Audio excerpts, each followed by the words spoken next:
bien, le reste n'a pas d'importance. Nous allons à Besançon. Exactement, qui fête ses 10 ans d'inscription au patrimoine mondial de l'UNESCO. Et ça, c'est de la pierre. Je pense que ça va, la pierre, on peut l'utiliser. Bon, très bien.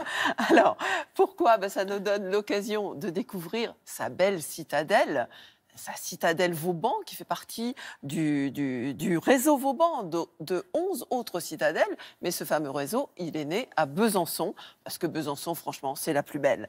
Alors, autour de tout ça, il y a une ville qui a subi au cours des siècles plein d'occupations.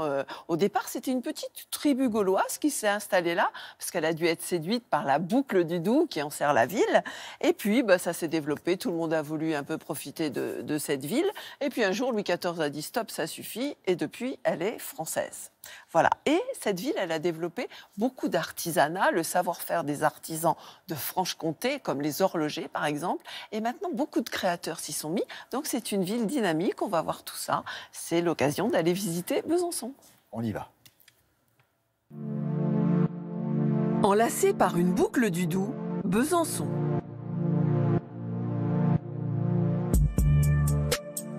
On dit de sa citadelle qu'elle est le chef-d'œuvre de Vauban. À Besançon, on retrouve la citadelle haute et le fort Griffon en face qui se regardaient. Et puis surtout, il y a les fortifications et les tours bastionnées qui scandent un petit peu toutes ces fortifications qui ont été reprises par Vauban. Il s'est servi de ce site dominant la ville pour construire cette citadelle. Après, cette citadelle a été un fort de la résistance pendant la Seconde Guerre mondiale et plus récemment un lieu culturel. Il va y avoir des temps forts à la citadelle, comme une importante exposition sur Zoospective de Mauro Corda, qui est un artiste contemporain. Le week-end anniversaire, le 7 juillet, il y aura une exposition Citadelle du Monde et une exposition sur Victor Hugo et la défense du patrimoine qui va se situer sur 2 lieux, le musée du Temps et la maison Victor Hugo. Au long des rues de la cité, la Porte Noire. C'est un vestige de l'Arc de Triomphe érigé par les Romains. Tour à tour, sous influence autrichienne puis espagnole, la ville est devenue définitivement française en 1678 sous le règne de Louis XIV. Au pied de la citadelle, un hôtel s'est installé dans l'ancien couvent des Clarisses. Calme et sérénité sous ses pierres d'ogive. Au fil des étages, on passe de l'opulence de la chambre de l'abbesse aux cellules des novices. Entièrement rénové en 2010, cet ancien relais de poste du centre-ville est contemporain de Victor Hugo. Prosper Mérimée, George Sand, Colette y avaient séjourné. Le musée du Temps rend hommage au mécanisme horloger dont la ville s'est fait une spécialité.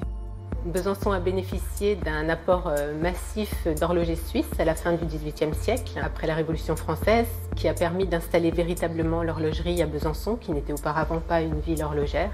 Et c'est vraiment à partir de la fin du XVIIIe siècle que l'horlogerie prend son assise à Besançon et se développe pour en faire au XIXe la capitale de la montre française.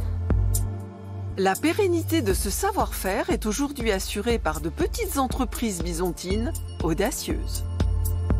La signature de la maison est une signature qui va s'installer à travers l'horloge à poids et à balancier, l'horloge comtoise donc, qui depuis 3 siècles n'a pas vraiment changé de forme ou de structure dans sa caisse en bois pour devenir une forme d'œuvre d'art, un design contemporain, une création French Touch.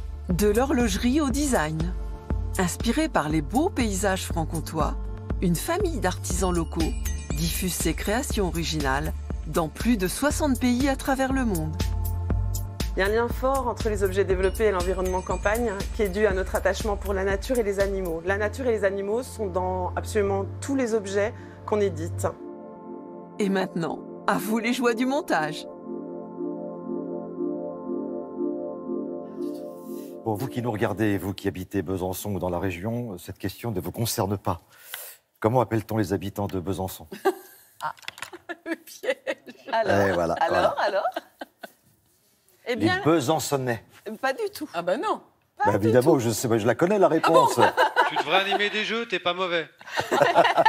Alors, Alors, les Bisontins. Les Bisontins. Et il n'y a pas de bison, hein. On risque Voilà, allez-y, vous allez voir, c'est un endroit mais des merveilleux. designers très talentueux qui puisent dans le patrimoine local pour développer leurs activités. Et bien voilà, c'est tout pour aujourd'hui. Et j'aurai le plaisir de vous retrouver demain, Laurence, Marie-Dominique Perrin, pour Télématin, car nous serons là demain à partir de 7h.